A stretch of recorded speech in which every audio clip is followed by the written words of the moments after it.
has to be a paradigm change and it has to be new normal. That's a context set.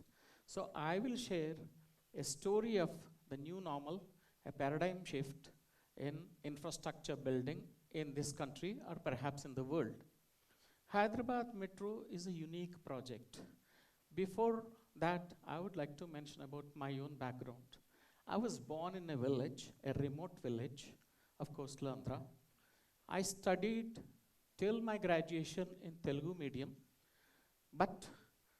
and mine was the first generation education, but I had an insatiable urge to acquire command over English language, to get into civil services, and to make a difference in this country. So with this, of course, I got into Indian Railway Service. Why I mentioned Hyderabad Metro is a unique experiment is the reason that there are about around 300 mass transit systems in the world. All these mass transit systems are built with government money. Government money means it's taxpayers' money, it's your money and my money.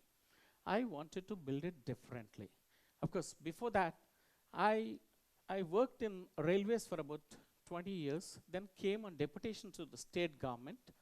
In my second posting in the state government, I was Additional Commissioner Traffic and Transportation. Studied the traffic problems of the city. After about 1 year of research, I arrived at the conclusion that the rail-based mass transit system is the only solution, but we did not have money. Incidentally, my colleague, Mr. Jawahar Reddy, is here. At that time, he was also working with us. He was a senior IAS officer. So we approached Dr. Y.S. Rajshekhar Reddy with this idea, who was the chief minister then.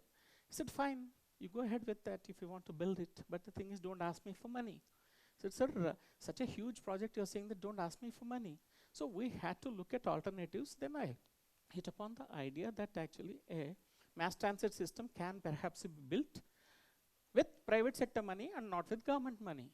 Then everybody laughed at me, including my guru, Mr. Sridharan, who was the pioneer of mass transit system, metro rail revolution in this country. He said, Ari, you're wasting your time, I say. I said, sir, why am I wasting my time? He said, it's impossible to build a metro in and in public-private partnership with private sector money. No investor would come forward. I said, sir, why is it impossible? Because he said, nobody has done it in the world. Why are you wasting your time? I said, sir, this is a wrong attitude. Just because of the fact that nobody has done it in the world, it doesn't mean that it can't be done. If this is the attitude, human history would have been different. As of a learned friend has said, would have been perhaps still in that hunter-gatherer stage, would have been in caves still. Human history has progressed so much because somebody has taken calculated risk at every point of time, and this is the calculated risk I want to take. He said, okay, you want to go ahead, you go ahead. Many people laughed at me. Then the documents were not available. Again, another friend Daksha was mentioning about. So we had to prepare the documents. So here comes the knowledge aspect. You have to have, while you specialize in a particular field, you have to have an overall understanding of different things. So we had to prepare a legal document called concession agreement. So we require a lot of legal knowledge. We had to prepare what's called a technical document, manual of specifications and standards. That requires a humongous amount of knowledge in different engineering fields. I had the best of civil engineers, mechanical, signaling, telecom, electrical, electronics, etc., etc. They were all my bosses. I had to first de-school them. I said, sir, you were all great people. Some of them retired as member engineering railway board, somebody retired as chairman railway board, etc. I said, sir, you people had done great job. Your entire lifespan you spent in railway engineering, but the world has gone far, far ahead, number one.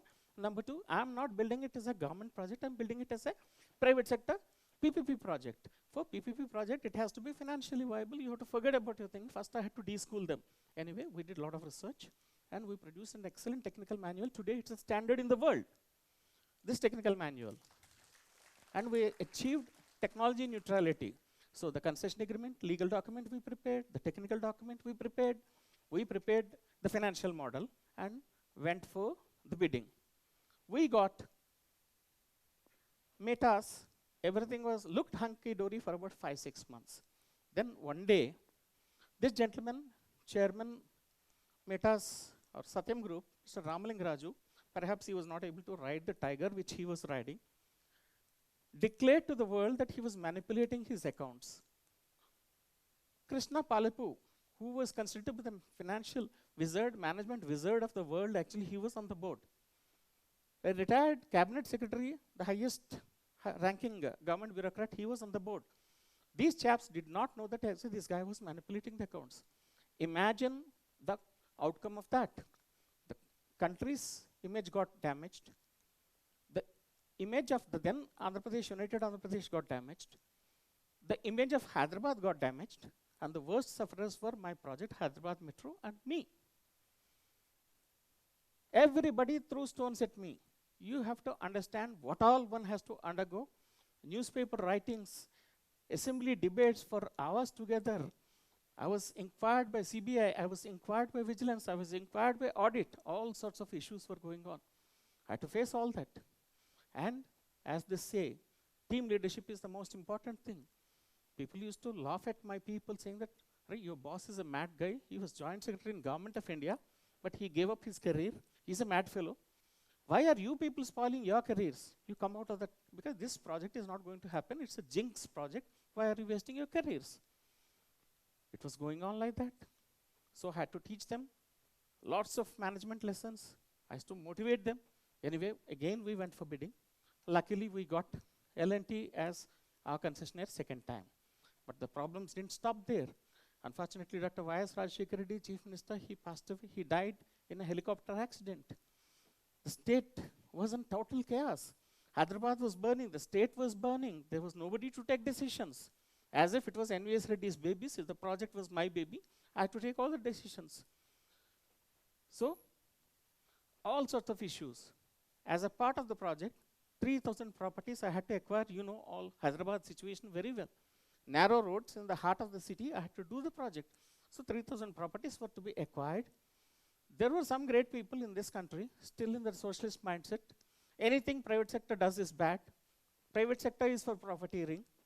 So when this was going on, every second day my effigy used to be burnt in the city, in some part of the city or the other. Because as a part of the project, number one, 3,000 properties were to be acquired. When we were doing in a legitimate manner with proper land acquisition notification, etc., my officers used to be assaulted physically. They underwent all that. And you know very well, this communally sensitive city, there are 300 religious structures we had to handle. To handle religious structures, you have to have tremendous patience. You have to use all sorts of techniques. I keep saying this, actually, no Harvard, no MIT, no IIT can teach you these things. You have to have your own native intelligence to handle this. If it's a Hindu religious structure, I used to send my general manager, who was a devout Hindu. If it's a Muslim structure, my chief engineer, who was a devout Muslim, I used to send him, etc., etc. And you have to have patience. They say, nobody should know that you are handling these people, because behind every religious structure, there's a commercial interest, you know very well. So we used to do all sorts of things, actually. So every day, I was anti-Hindu, anti-Muslim, anti-Hindu, anti-Christian. So it was going on. This fellow is ruining all the structures, religious structures. This fellow is ruining the colleges. Some schools were to be relocated. So the great lady Medha Patkar and all the anarchists of the country, they came. They agitated against me. That was going on. Anyway, we faced all that. And as a part of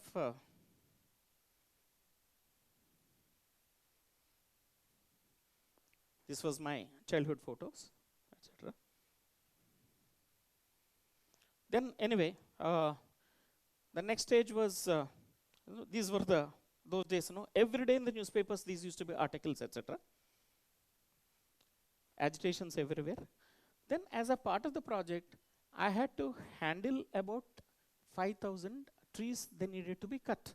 You know how difficult it is to cut even a single tree. For every tree you are supposed to cut, you have to plant about 5 saplings. I said, why 5? I will plant 50, I will plant 100, I will plant 500. So first year what we did was, without cutting even a single tree, my engineers, we asked them, actually, we planted about 100,000, 1 lakh trees. Next year again, another 100,000. We kept on planting. My engineers used to cry, sir, we are engineers, we are not horticulture officers. I said, our mission is this. And then I threw a challenge.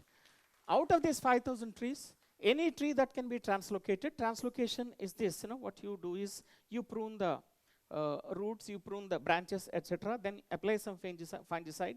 You just wait for a couple of weeks and then physically translocate them elsewhere, and they thrive like this. With 85% or 90% success rate, we translocated 2,500 trees.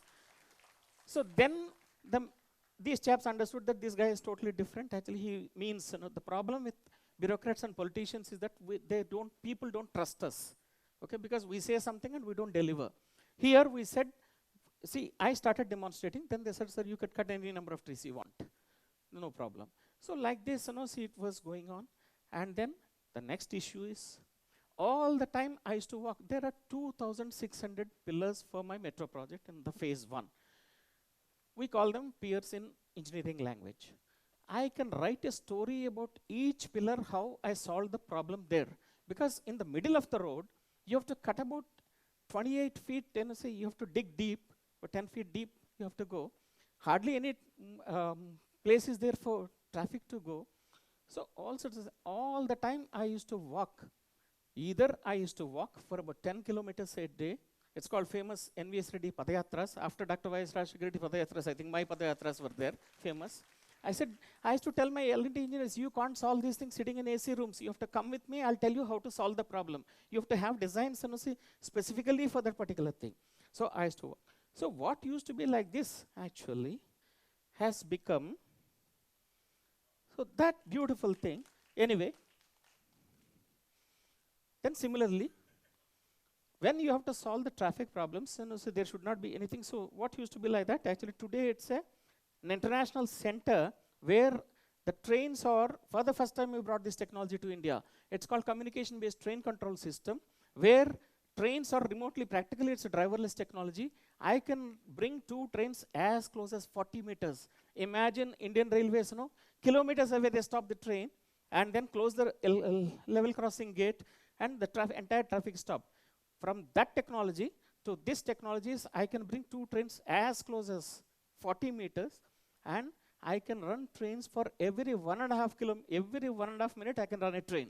This is the efficiency we have achieved.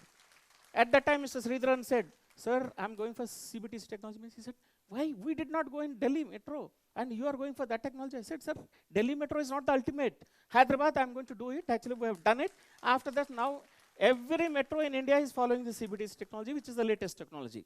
So like this, so many things we have done. And similarly, when the traffic is moving, I have to do the stations. I have 57 stations. And some of the roads are so narrow, and number 1.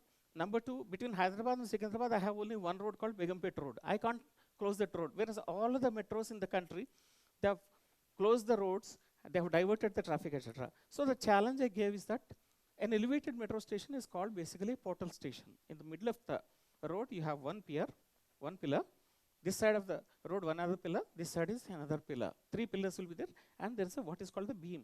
Those of you who are civil engineers who understand this, it becomes easy. On the beams, you build a station. Whereas I said, why should I do it like that? Why can't we do it as a balanced cantilever structure? That means I do it with the side piers as if Onti Stambham Meda, you must have heard, many of you in Telugu. Okay? Ek hi pillar pe ek bada mahal hai. That's the thing. So a big mahal is there, constructed only on one pillar. So this is what we have done. First time in the world, actually, see, entire engineering fraternity of the world, they got shocked, actually. Mr. Sridharan came and said, my God, we didn't believe. I say, what you have done is engineering marvel. So we have taken bird as an inspiration. As a bird has got spine and 2 wings. The whole thing is precast elsewhere. In the nights, we used to come and fix it. Not even for half an hour, I stopped the traffic. We have done this. So like this, we have brought so many things, so much of technological development, etc., etc. And then the next thing is, while all of the metros all over the world were built more as engineering structures by civil engineers or railway engineers, I wanted to do it differently. For me, I have a social agenda. Women equality is, gender equality is one of my important agendas. So I held conferences with women's groups in women's colleges, schools, etc., understood their problems, and we give technical solutions. Today, at the time, my engineers used to say, what kind of engineering are you talking about? I said one thing, we're not doing Taj Mahals here. We are here to solve the socio-economic problems of the people. So we have done that. Today, women are happily going, and you understand very well the importance of public transportation for women, especially safe travel. That's what we have provided for Hyderabad city. Same is the case. I have another philosophy. City for people, city for children, city for women, city for differently abled people, city for older people, etc. Happy city concept we introduced as a part of Hyderabad Metro Rail Project. Unfortunately, in India, we don't know the importance of sidewalks. Sidewalks, for the first time, we started building as a part of the project. Skywalks, we started building as a part of the project. And public space is the most important thing. We created quality public space at metro rail stations, and now see how people are happily enjoying, relaxing at my metro stations. So this is what about this project about. If I keep on telling, there are so many things. There's not that much of time. But a project which was written off as a jinxed project. Incidentally, there were many more people, including Mr. Jawahar Reddy. They were all there. I had to remove it for certain reasons. This was the first thing. In New York, he and I and some of our colleagues, we went. We were selected as the best engineering project as a world award we got in 2013. From then, I kept on winning so many awards. More than 350 awards we got so far, including I was selected as the best CEO a couple of times. Mr. Kali is again a part of this organization. I was selected as the best CEO. How did it happen? It cannot happen if you want to be a simple bureaucrat. All of you, many of you want to be civil servants. If you want to be a simple civil servant, you can't do this kind of project. If you want to be a manager in a private sector, you can't do this kind of project. You have to be a leader. A leader is different from a bureaucrat and different from a manager. Okay? So the leadership means what? You have to have a vision. You have to have passion. You have to have courage of conviction. You must breathe. If you have to do a project like this, you must breathe the project. You must dream the project. You must live with the project. You must sleep with the project. Then only you will be able to do a project like this. So then you have to have this vision and share the vision with the people, build excellent team, create winning psyche among them, inculcate winning psyche among them, make them achievers. Even if a team is likely to lose in sports, you know pretty well how the team wins, how somebody, a good commander, how he's able to win victory for that. So from the jaws of defeat, you have to snatch victory and give it to your people, give it to the country. Thank you very much.